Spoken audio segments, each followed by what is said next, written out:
How's it going?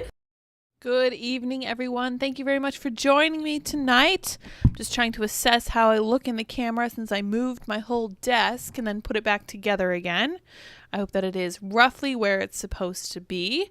I'm going to be only doing about 45 minutes this evening because Andy needs to go skating tonight and they close relatively early. So we'll be wrapping it up at about 7:45 and keeping a close eye on the time.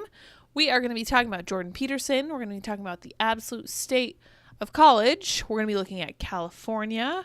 We're going to be looking at what's happening after the pandemic, or they're blaming the pandemic. I'm blaming the public school system because kids are having a really hard time in college with fractions.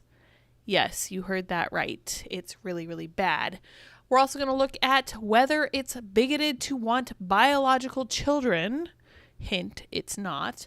We'll be looking up north for some more nonsense that no one could have seen coming. Trust me. It's crazy, and the mainstream media was lying. Who could have ever guessed? Hello, everyone. We spur Psycho Clown and Unhighly Snipes. We are going to have a Friday night bonus hole. It's going to be just peachy. I'm excited.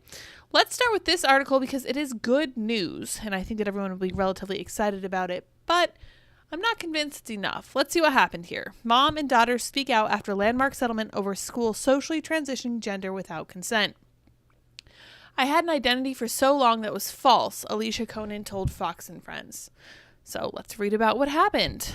California single mother Jessica Conan joined Fox and Friends with her daughter Alicia on Thursday after reaching a $100,000 landmark settlement over a school socially transitioning her child from a girl to a boy without her consent. But did they have her knowledge? Let's find out.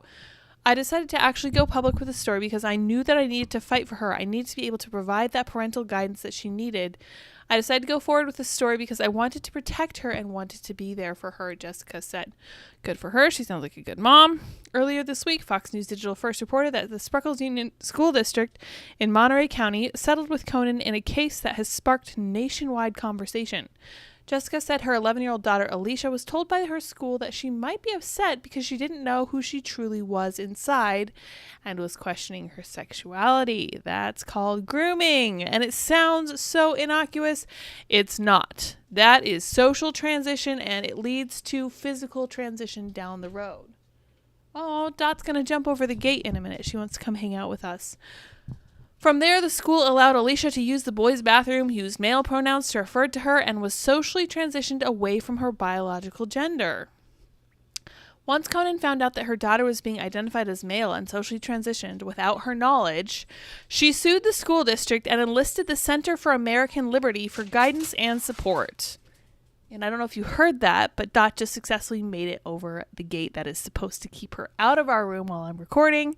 She has arrived here to cause trouble. Wonderful. Thanks, Dot.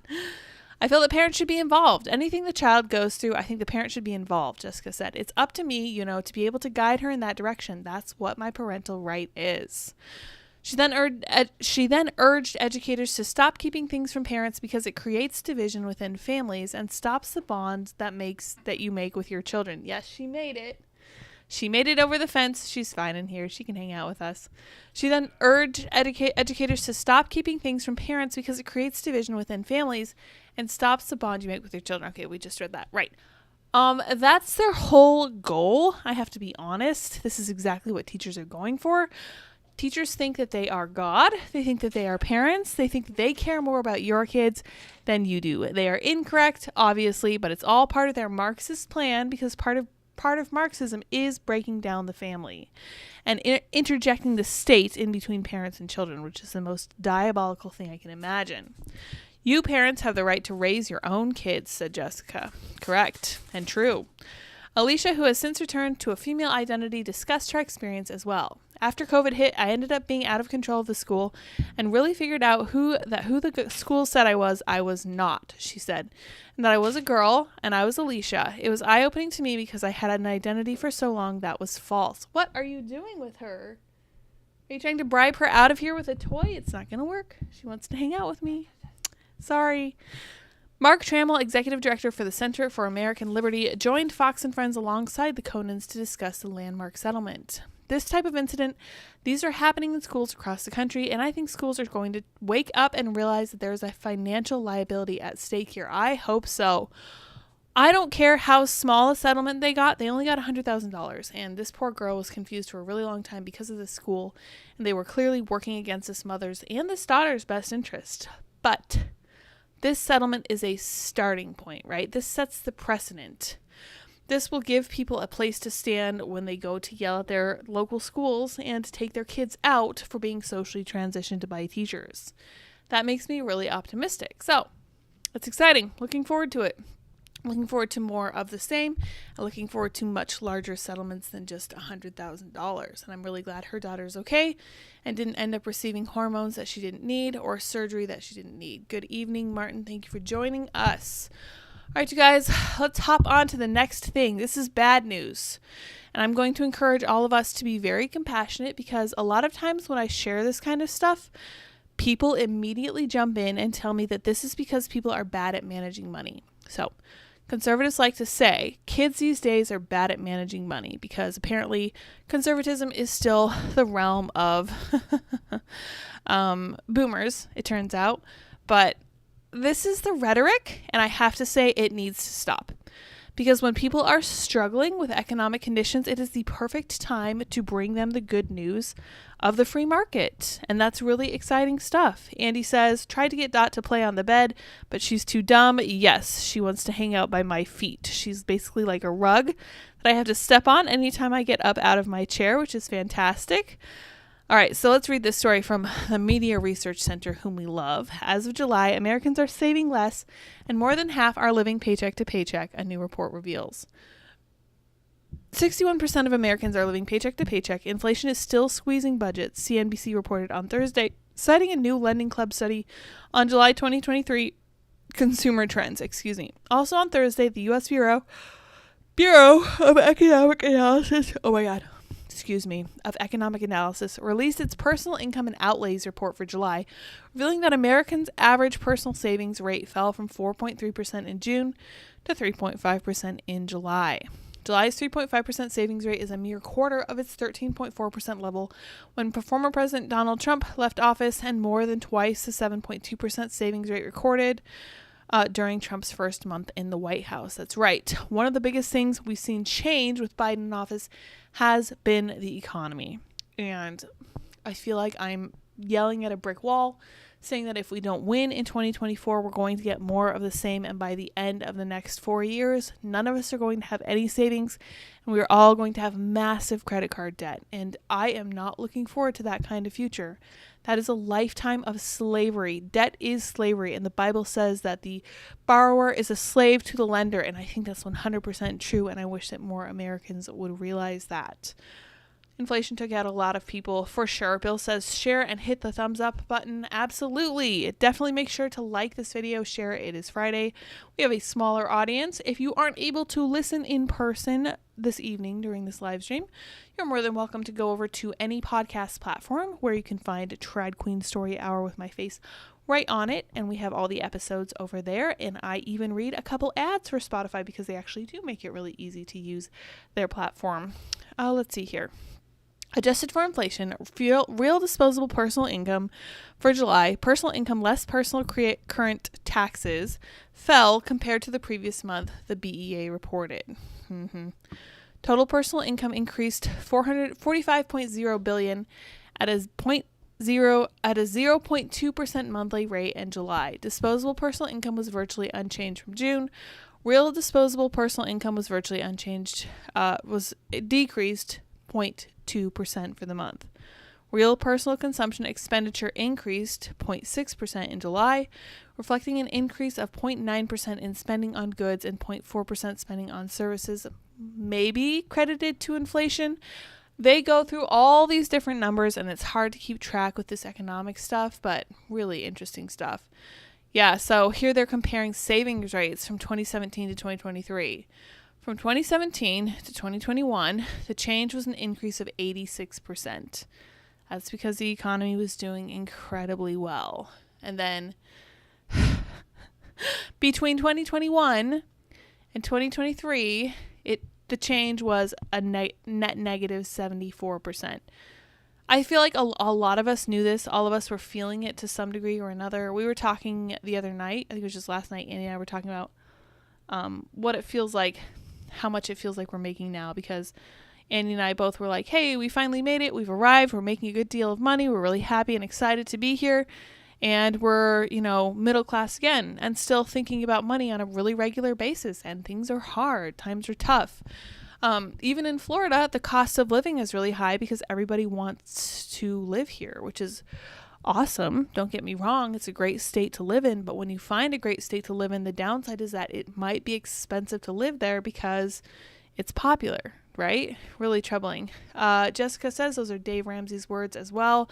Love Dave Ramsey. We actually have used and are using his some of his strategies with our money, and they're working really, really well. We have a little chunk of savings now for what's pretty much the first time. We paid off a bunch of our small debts. Moving on to the bigger ones, I think we have a small student loan that we're going to start paying off this month. I believe we need to do that. But it'll be fine, and we know it will be because we are following the Dave Ramsey plan, and everything's going to be, we'll be able to save up enough for a house before you know it. Maybe not in this state, but we will be able to make it happen. I'm not worried about it. But I understand why money stresses people out, and I get so frustrated when conservatives just look at the situation and say things like, well, why are they living paycheck to paycheck? Maybe they should be managing their money better. It's not about how people manage their money. And I have great respect for personal responsibility. Don't get me wrong. I completely understand where they're coming from. However, In a bad economy, living paycheck to paycheck is a reflection of living life in the real world.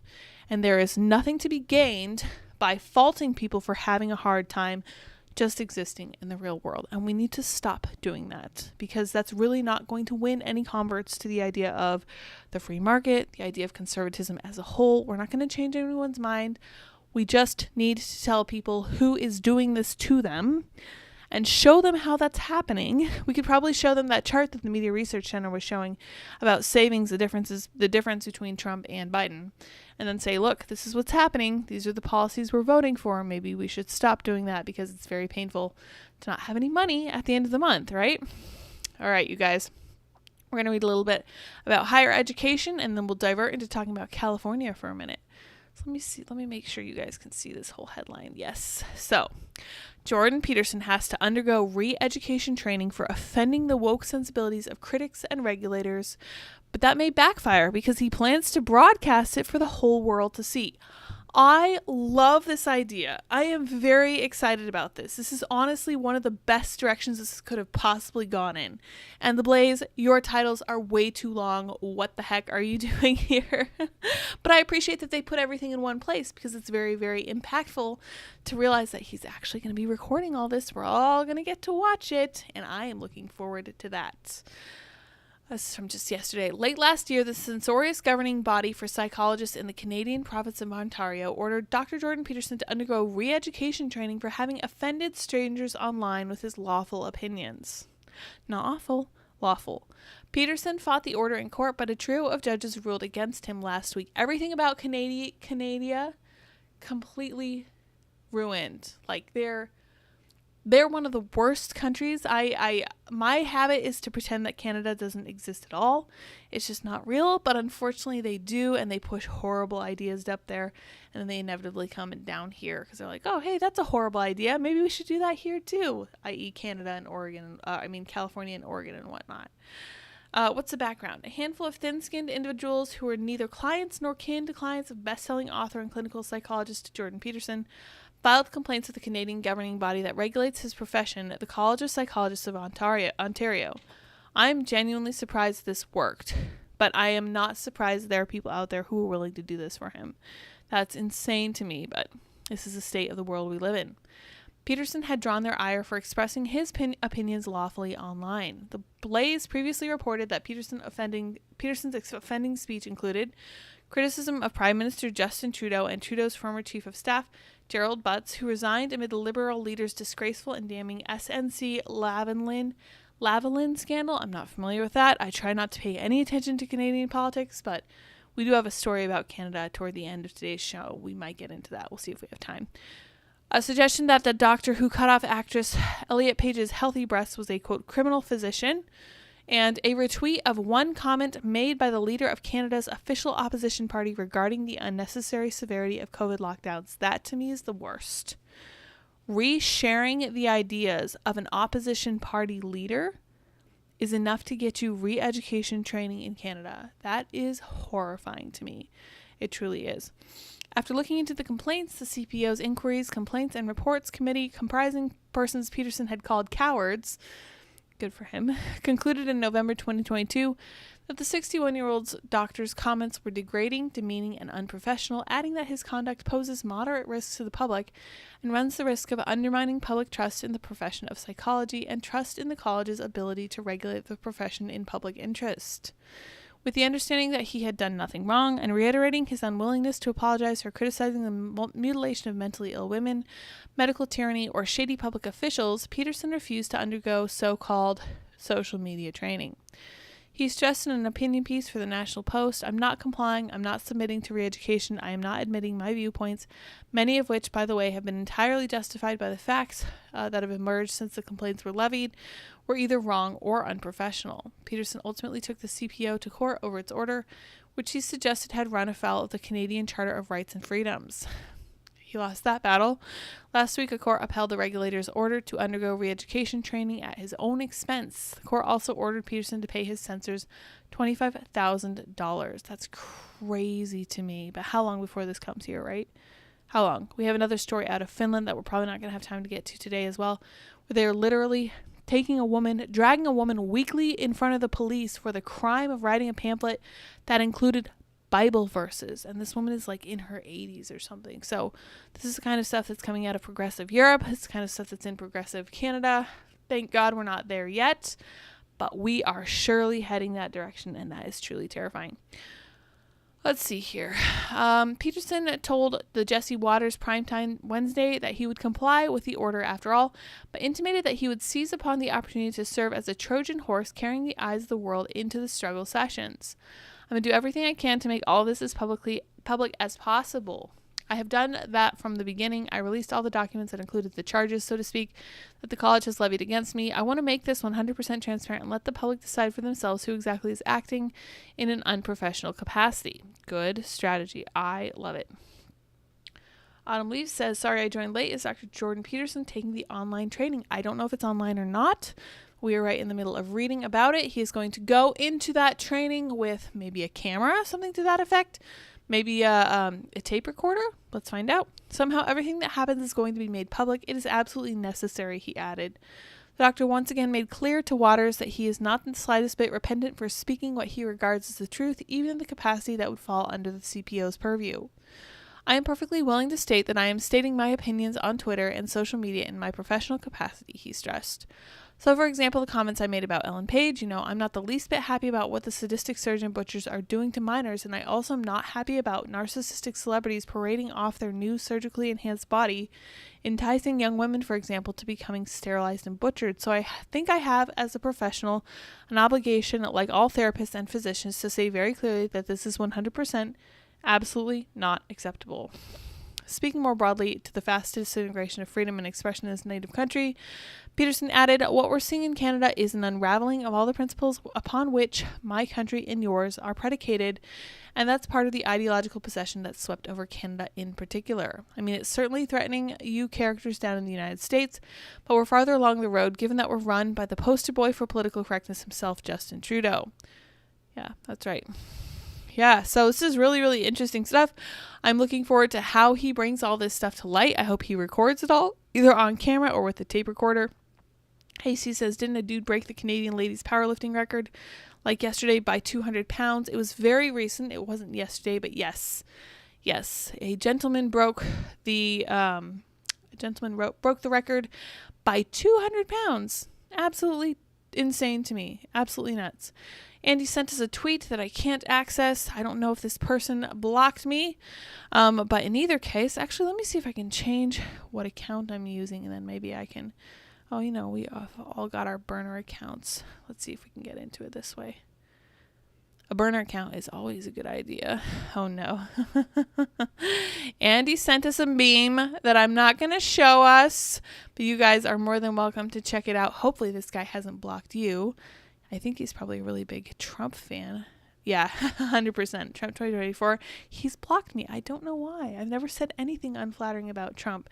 But you do have to be very flattering about Trump with some of these people. I have been blocked by Cat Turd for like a year and a half now because I wasn't nice enough about Trump. I literally voted for the man in 2020. And even at that time, Cat Turd had me blocked.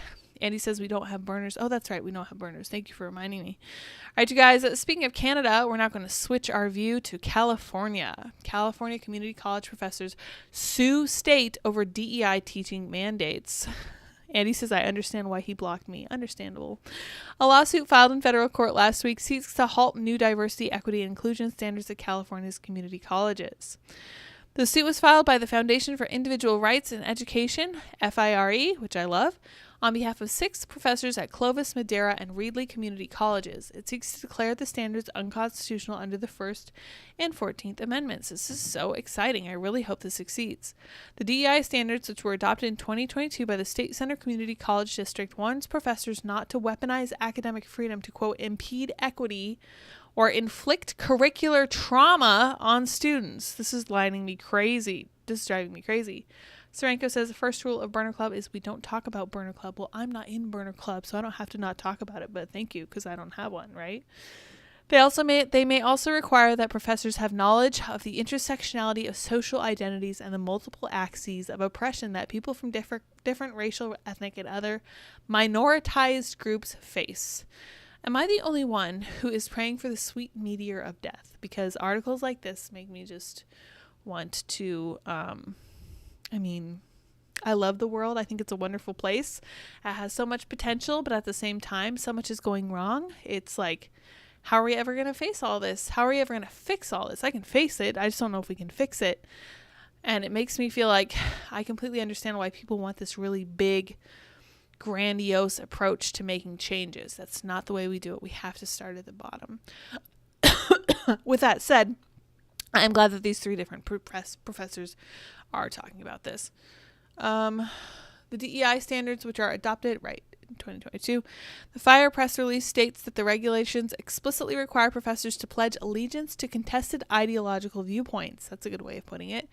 This is not the first time the community college district has landed in legal trouble for First Amendment violations. FHIR sued Clovis Community College on behalf of Young Americans for Freedom after the group's chapter was prevented from handing flyers out that were purportedly, quote, offensive.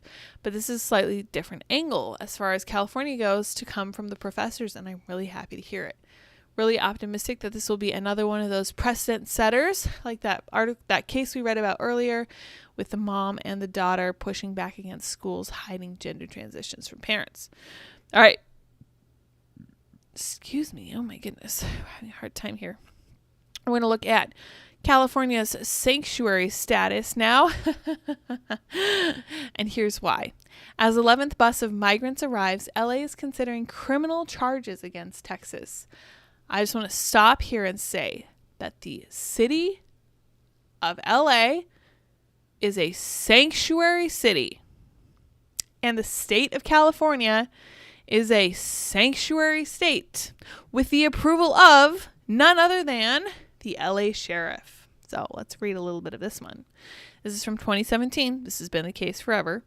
California Democrats approved a sanctuary state bill early Saturday morning that will limit how local and state police can interact with federal immigration agents. The bill is intended to bolster immigrant protections in the state that are already among the toughest in the nation. It will now be considered by Governor Jerry Brown, who announced his support after the top state Senate leader agreed to water down the bill and preserve authority for jail and prison officials to cooperate with immigration officers in many cases.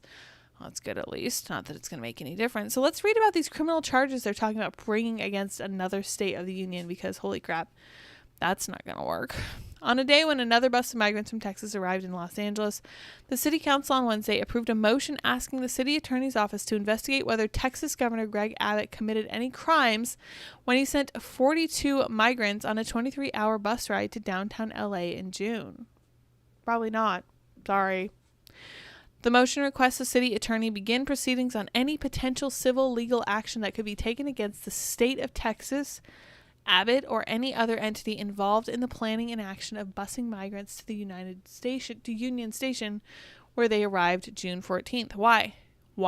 You guys are a sanctuary city in a sanctuary state, and the consequences of your own actions are coming your way, and you don't know what to do about it, and I don't feel bad for you at all. In fact, I don't think this could happen to a nicer group of people. The council voted 13-0 to approve the motion, 13-0 to approve the motion, which was first introduced by council members Unesis Hernandez, Nithya Raman, Monica Rodriguez, and Hugo Soto Martinez on June 16th. Hernandez and Councilman Curran Price were absent during the vote.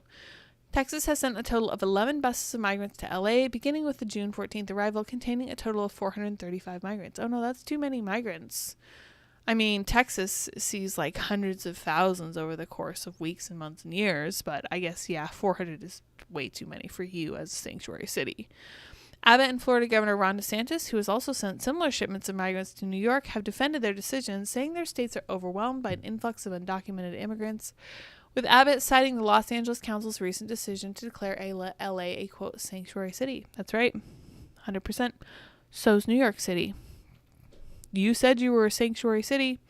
You said you were sanctuary states. I have to say, too, you know what? I'm going to pull this up as well because I found this particularly tickling. Massachusetts is calling for the National Guard because their 8 sanctuary cities in their state are fully overwhelmed. Yeah, governor activates Massachusetts National Guard to help with the migrant crisis. This is their new Democrat governor in Massachusetts, Maura Healey, the first lesbian. That is her claim to fame. And she is, on Thursday, activating up to 250 members of the Massachusetts National Guard to assist at shelters and hotels as the state struggles with an influx of migrants. I don't feel bad.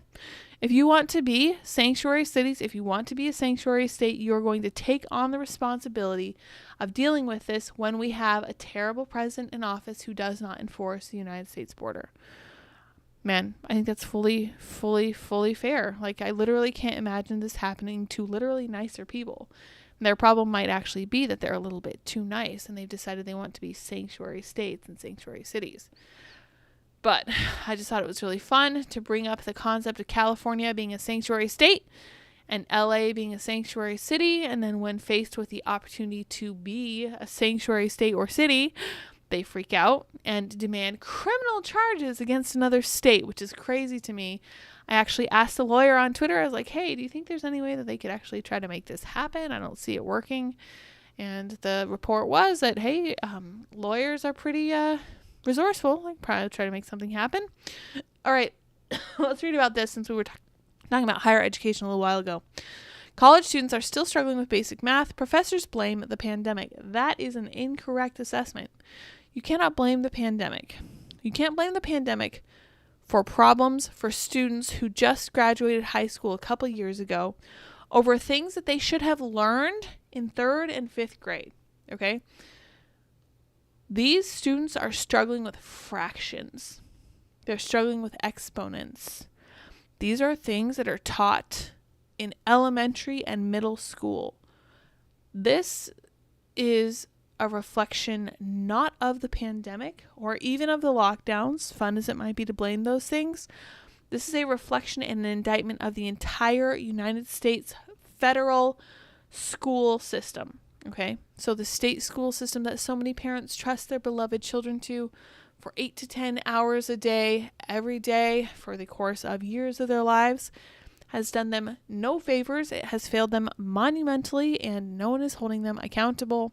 Franco says, I blame social media. I don't think that's what didn't teach them to do fractions. Diego Fonseca looked at the computer and took a breath. It was his final attempt at the math placement test for his first year of college. His first 3 tries put him in pre-calc, a blow for a student who aced honors physics and computer science in high school. Functions and trigonometry came easily, but the basics gave him trouble. Interesting. He struggled to understand algebra, a subject he'd studied only during a year of remote learning in high school. I didn't have a hands-on in-person class and the information wasn't really there, he said, a computer science major who hoped to get into calculus. I really struggled when it came to higher level algebra because then I just didn't know anything, right? Because when you miss one step, you're going to struggle with the rest of them. It's like a staircase, right? It's like knocking over a domino. If you miss one part, you're going to miss the rest of it. Fonseca, oh my gosh, excuse me. I'm dying. This is when I get really, really tired. I do not know why I stream at this time of day, but this is what I have now, so we're sticking with. Fonseca is among 100 students who opted to spend a week of summer break at George Mason University brushing up on math lessons that didn't stick during pandemic schooling. The Northern Virginia school started math boot camp because of alarming numbers of students arriving with gaps in their math skills. Colleges across the country are grappling with the same problem as academic setbacks from the pandemic follow students to campus. And many universities' engineering and biology majors are struggling to grasp fractions and exponents. Right. More students are being placed into pre-college math starting a semester or more before their majors, even if they get credit for the lower level classes. Yeah, that's not good. That sets you behind right from the beginning. Colleges largely blame the disruptions of the pandemic, which had an outsized impact on math. Reading scores in the national test known as NAEP plummeted, but math scores fell further by margins not seen in decades of testing. Other students find that the recovery has been slow. Yeah, so I do think that there's a case to be made that the lockdown was especially harmful for students. And this is something that I've been complaining a lot about, because it occurs to me that we care much more about our older generations than we do about younger generations, which just goes to show for me that we have no confidence in the future. We don't care about future generations. We don't care about children. And that's been clear to me for a long time because I've been pro-life my entire life. Very evident that we don't care about babies and young people and children, but it's just further evidence of that because these were the people who are least at risk from COVID, and we lock them down, we lock them out, and we lock them into a life of subpar learning, because even if they were attending state schools, they were still at least learning something as far as math goes, right? As long as it wasn't 2 + 2 = 5. And now they're just screwed. And this puts the entire country, this puts our entire nation at a disadvantage when it comes to, for example, going up against places like China. China never let their guard down, right? China did not stop learning math even during the pandemic, but here we are. We have our hands tied. It's going to take us a really long time to recover from this. All right, you guys, let's read about preferring biological children. This is from Josephine Bartosh, who's a great follow on Twitter. Why is it bigoted to want familial bonds? Let's find out. I'm just going to talk about an article that came out about this. Breeding is selfish. Having children who, let's face it, probably won't cure cancer but will drain our collective resources is an indulgence.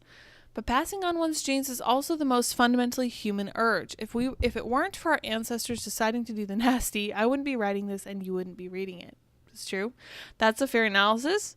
Not so according to Leo Kim, a writer for Wired. In a piece titled Preferring Biological Children is Immoral, he argues that wanting genetic connection to one's offspring is not just a vestigial remnant of a different epoch, but that it is potentially bigoted. Of course it is, of course. Kim sketches a utopian vision in which parents use technological advances like gestational surrogacy to bring up unrelated children, thereby strengthening bonds across society. This sounds like actual communism. This sounds like family communism, which is really something. Andy says, come here, Dot. We're going for a walk. You can jump the gate. Don't make me go in there. They do need to go for a walk since we're leaving a little bit early tonight. But she is crashed out on the floor by me with her toy. She's adorable. Kim sketches a utopian vision in which, using the example of the Himalayan Na tribe, whose members do not have a social category for biological fathers. So a very far distant, far-flung tribe is who he's trying to build this utopia on. Good effing luck, dude. There's a reason that isn't the case across most of society. He tries to claim that a preference for genetic relationships reinforces a dated conception of the family at odds with our hopes for more inclusive ethics. I feel like anytime someone talks about ethics, they're about to be the most unethical person I've ever heard, and this is no different. I hate people who discuss ethics because they strike me as just simply the worst possible people out there, with the most insane people. This is truly crazy stuff. This is about as rational as rejecting clocks and calendars because the Amazonian and Amandawa tribe has no abstract concept of time. Yes, that's correct. As with the best bad ideas, the reasoning starts with a laudable appeal to kindness. Of course it does. All of this appeals to kindness. All of it appeals to caring about the future, just wanting the best for people. And then it immediately and rapidly goes downhill because as far as I can tell, they're just wrapping razors in cotton candy. Disgusting. He points out that parents love their adopted children and that as such, those bonds are possible regardless of provenance. Of course, no one wants to admit an adoptive child isn't as loved as one who is biologically related, but nature isn't kind, and like it or not, human beings are a part of nature. Adoption sadly does affect a child's life chances. Whether this is due to disrupted nature or nurture is unclear, but a report by Adoption UK revealed that adopted children are twice as likely not to be in employment, education, or training as others of their peers, while 16% of them have contact with the criminal justice system and 39% have needed help from mental health services. Meanwhile, the psychological impact on children born to surrogates is as yet largely unknown. Like adoption, though, it is unlikely to be consequence-free. It's true that everything we do has consequences.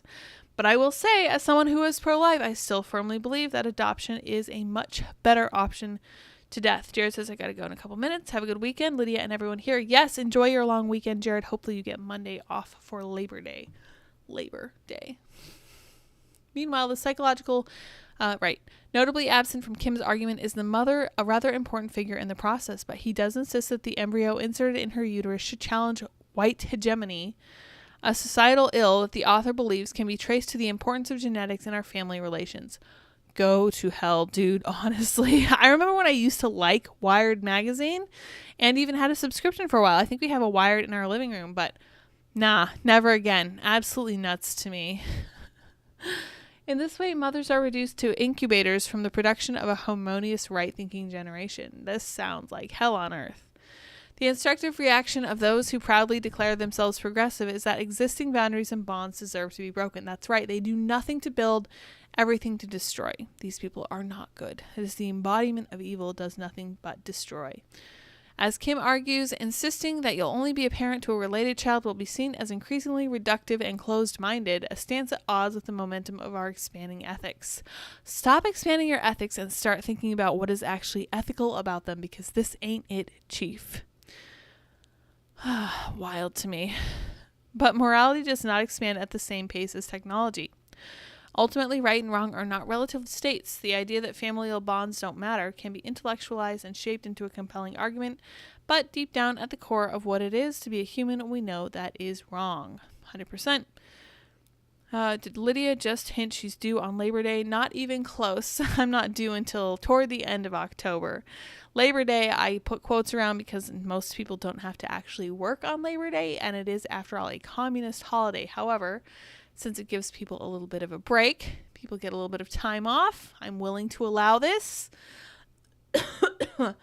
And hopefully you guys get that free time for sure, in honor of our communist comrades over wherever they came up with this.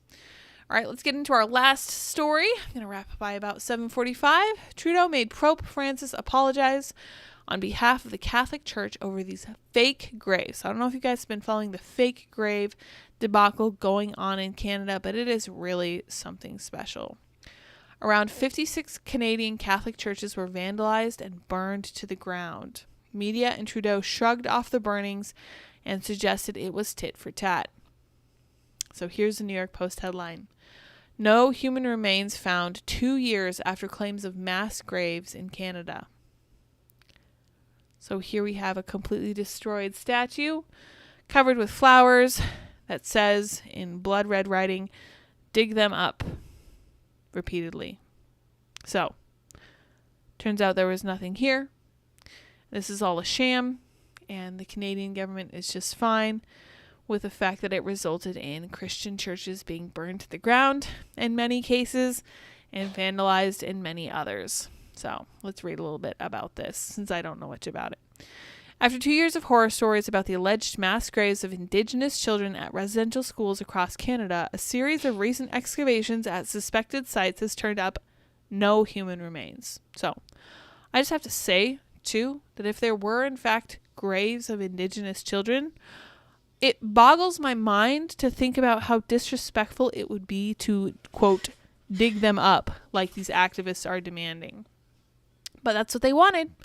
They want to tear everything down. They want to break the things that they don't control. And they accuse their opposition of being the ones who want nothing but power. Andy is listening to really loud music out there. I don't know what he's doing, but he's taking Dot for a walk. Some academics and politicians say it's further evidence that the stories are unproven. A really long name that I can't pronounce, a group of Indigenous people also known as Pine Creek First Nation, excavated 14 sites in the basement of Our Lady of Seven Sorrows Catholic Church near the Pine Creek Residential School in Manitoba during 4 weeks this summer. The so-called anomalies that were first detected using ground-penetrating radar on August 18th, Chief Derek Nepinak of remote Pine Creek Indian Reserve said no remains were found. He also referred to the effort as an initial excavation, leading some who were skeptical about the original claims to think even more were planned. I don't like to use the word hoax because it's too strong, but there are too many falsehoods circulating about this issue with no evidence.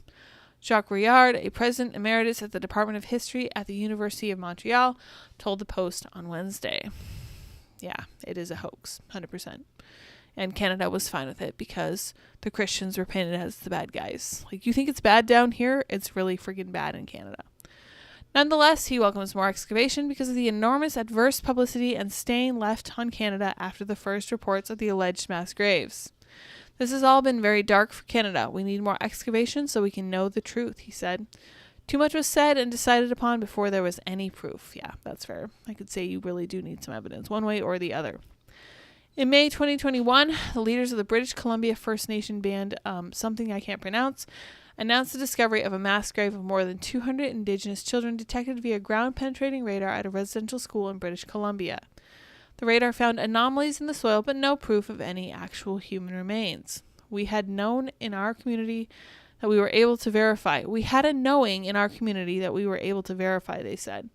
To our knowledge, these missing children are undocumented deaths. Okay, where are they? I don't know.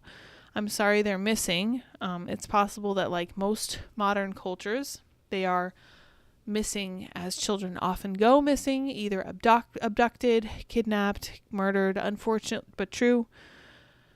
The chief of the band I can't pronounce said in a statement on May 27, 2021. The band called the discovery the missing. Pine Creek and Kamloops were among the network of residential schools across Canada run by the government and operated by churches from the 1880s through the end of the 20th century. Experts say an estimated 150,000 children attended the schools. So these are the grounds of the former Kamloops Indian Residential School in British Columbia, where some believe students may be buried, though there have not been any excavations. But until last week, there hadn't been any excavations into the alleged burial spots. There still have been no excavations at Kamloops, nor any dates set for any such to commence. That didn't stop many in Canada from painting a demonic picture of the residential schools and those who staff them.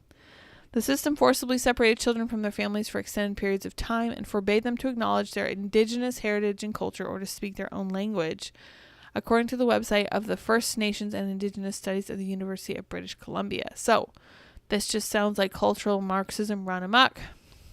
Assembly of First Nations Grand Chief Roseanne Archibald told the BBC in August 2021, the residential school policy was designed to kill, and we're seeing proof of that. That's right.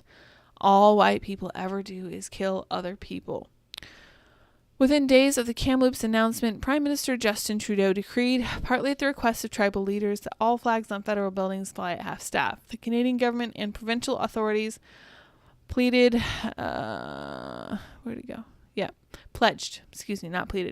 about $320 million to fund more research, and in December pledged another $40 billion involving First Nations child welfare claim settlements that partially compensate some residential school attendees.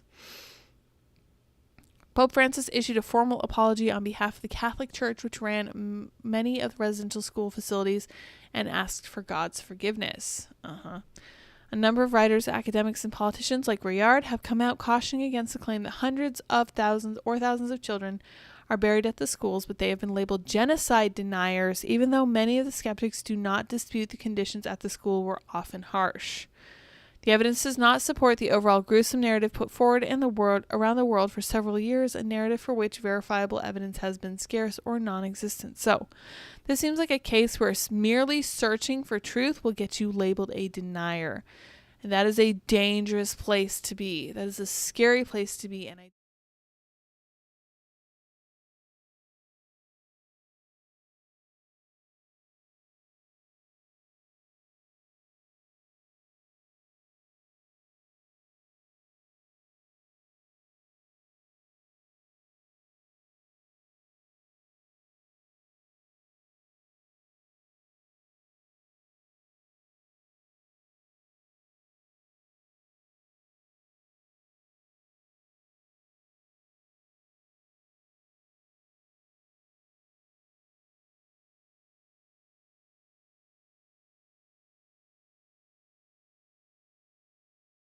there we go. I brought my sound back. Yeah. I clicked the wrong scene. There we go. Don't yell at me. I see it. We lost audio. Yeah, thanks, guys. Don't worry. I'm low energy enough. You weren't really missing out on anything. Anyway, as I was saying, Canada is what happens when Marxism reaches its logical end goal. And it is truly dystopian. It's impossible to live in Canada. There are people literally seeking medical assistance and dying because the cost of living is too high. What are you doing back there? You too. I swear. I thought you guys were going to go. Oh, yeah. Dot's making a mess out in the kitchen. Dip. Dot. Who knows? Who cares? It's wild. All right, you guys. I'm going to go. Andy and I are going to go so that he can skate this evening. I will see you all either Monday or Tuesday. I hope that you all have Monday off for sure. Go and barbecue with your people. It wasn't your headphones. It was totally me. I clicked the wrong camera scene. Totally my fault. All right, you guys, I hope I have more energy next time we meet. Thank you all so much for joining me once again for our lightweight Friday night bonus hole. I will see you all next week. Until next time, remember, stay safe, stay well, stay out of Target. Until next time, bye, guys.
How's it going?